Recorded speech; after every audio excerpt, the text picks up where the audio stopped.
ور په یو ځای کېږو حوصله پکار ده پښتونه کښېنه بل پښتون ته ستا جرګه پکار ده د لر او ور په یو ځای کېږو حوصله پکار ده پښتونه کښېنه بل پښتون ته ستا جرګه پکار ده او اغیارو موږ ته بډې والي دي په جنګ یې کړلو راځئ چې یو شو د بابا د ژوند نقشه پکار ده دغه یو غزل دی چې په وطن کې مې چاودنه کېږي د خوارو لس پکې وجنه کېږي چې په وطن کې مې چاودنه کېږي د خوارو لس پکې وجنه کېږي قسمته چرته چې ګلان وکرم هلته کې ګل نه کېږي غنه کېږي قسمته چرته چې ګلان وکرم هلته کې ګل نه کېږي غنه کېږي د هر یو مشر دا پیغام مې وجني چې ظلم وشي بیا غندنه کېږي د هر یو مشر دا پیغام مې وجني چې ظلم وشي بیا غندنه کېږي راته یې وویل جرګه راوله ګورې زما درنه غوښتنه کېږي راته یې وویل جرګه راوله ګورې زما درنه غوښتنه کېږي او دومره په خپل حسن غرور مه کوه ستا نه به هم د دې پوښتنه کېږي او وای نادان په دغه ورځ شي کونډه چې ستا د بل سره کوېدنه کېږي او مهرباني او دغه اخري شعرونه چې رامنډه کا په جیب کې بلوري را سره شته ساتم د ماشومتوب یاد پخواني را سره شته دا چا ویل چې غریب یم زما د زړګي سره مالداره یم ستا د لاس بنګړي را سره شته مهرباني وایي څومره په اسانه د انکار وکړو چې بیا به شي څومره په اسانه د انکار وکړو چې بیا به شي ما خو ستا راتلو له هر قدم په ازغي ایښی دی او زه یې په تمامو جینکو کې ځکه پیژنم چاپ د سپینو ګلو یې په جای د منګې ایښی دی نور څه شعرونه دي صادق صاحب چې هر اوښکه پې شبنم شبنم پرته ده هر اوښکه پې شبنم شبنم پرته ده چې دا پاڼه د ګلاب د کستا مخ دی راته وایي پام کوه دا یوه لار ده او بل مونږ ته د دې ټولې دنیا مخ دی مننه راته وایي پام کوه دا یوه لار ده او بل مونږ ته د دې ټولې دنیا مخ دی دا د ظلم په څپېړو لګېدلې دا چې څه ویلوې ښکاري زما مخ دی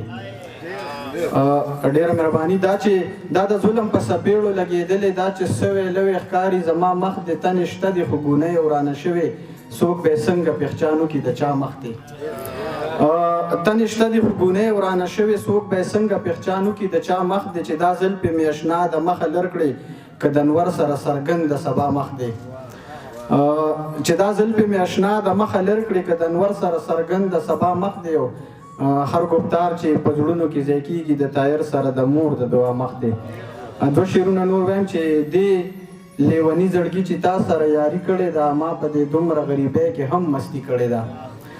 دې لیوني زړګي چې تا سره یاري کړې ده ما په دې دومره غریبۍ کې هم مستی کړې ده رباب په سر کې که غزل به لازمي وایم راته په سترګو کې جانان مې ربایي کړې ده رباب په سر کې که غزل به لازمي وایم راته په سترګو کې جانان مې ربایي کړې ده او دا چې مې رنګ لکه د پومه د توت سوي ښکاري دا مې د اړ په سرو غرمو کې مزدوري کړې ده ډېره مهرباني سر د مالګې په اوبو زړه له ټکور ورکوم خلکه د هجر په لمبو زړه له ټکور ورکوم او دا لیونی زړه مې په دې د لاسه کړی دی تل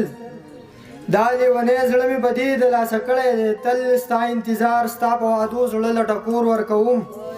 او ما د خپل ځان سره ساتلي ما هېر کړي نه دي ما د خپل ځان سره ساتلي ما هېر کړي نه دي ستا په یو څو ماتو بنګړو زړه له ټکور ورکوم او ستا د تصویر سره اکثر ناست یم خبرې کوم ستا د تصویر سره اکثر ناست یم خبرې کوم زه ستا تصویر ته په کتو زړه له ټکور ورکوم او د زړه پر هر مې اوبه کړي خو څه چل نه راځي د زړه پر هر مې اوبه کړي خو څه چل نه راځي بس خو په سرو شګو تودو زړه له ټکور ورکوم او بس ما سرور له نور د ژوند هاډو څه چل نه راځي بس ما سرور له نور د ژوند هاډو څه چل نه راځي اوس اموخته شوم په نشو زړه له ټکور ورکوم یو غزل بل دی چې وایي تا سره که مینه مې رښتیا نه وی تا سره که مینه مې رښتیا نه وی اوښکې به په سترګو کې زما نه وی تا که چېرته زړه په چا بایللی وی تا که چېرته زړه په چا بایللی وی ستا په خوله به دا رنګې خندا نه وی او نه به دا دنیا و نه به مونږ وو نه به دا دنیا و نه به مونږ وو کړي که آدم لږه خطا نه وی او خدایه دا په چا دې مین کړی یم خدایه دا په چا دې مین کړی یم خدایه چې یا زه نه وی یا دا نه وی خدای خبر چې څه به وم څه نه به وم خدای خبر چې څه به وم څه نه به وم مورې ما سره که ستا دعا نه وی او ربه مایوسي لویه ګناه ده خو ربه مایوسي لویه ګناه ده، خو کله کله وایم چې پیدا نه وي او ډېر څه به سرور درته ویلي وي، ډېر څه به سرور درته ویلي وي، سترګو کې چېرته که حیا نه وي. له زوجې مې بچي ارمانونه سنګسار کړي، له زوجې مې بچي ارمانونه سنګسار کړي، سویمه ورځ ده چې ښکلي مې خوبونه سنګسار کړي. زه په مرګ خفه نه یم، خو په دې باندې ژړېږم چې د مرګ نه پسې بیا ورله لاشونه سنګسار کړي. او د دې پورې خوړ په غاړه په دې دنګ چنار چې لیکو، د دې پورې خوړ په غاړه په دې دنګ چنار چې لیکو، خوږه یاره ته خبرې چې زما او ستا نومونه سنګسار کړي. او یو دوه شعره نور دي چې عشق چې کوم وخت څوک فراق ته رسي، عشق چې کوم وخت څوک فراق ته رسي، ما باندې هغه وخت فراق راغی. عشق چې کوم وخت څوک مقام ته رسي، ما باندې هغه وخت فراق راغی، چې کله سر او مال بستان هزار کړه، راکې احساس مې د ژوند ځواک راغی. بس په یاره ډېره زیاته مه نه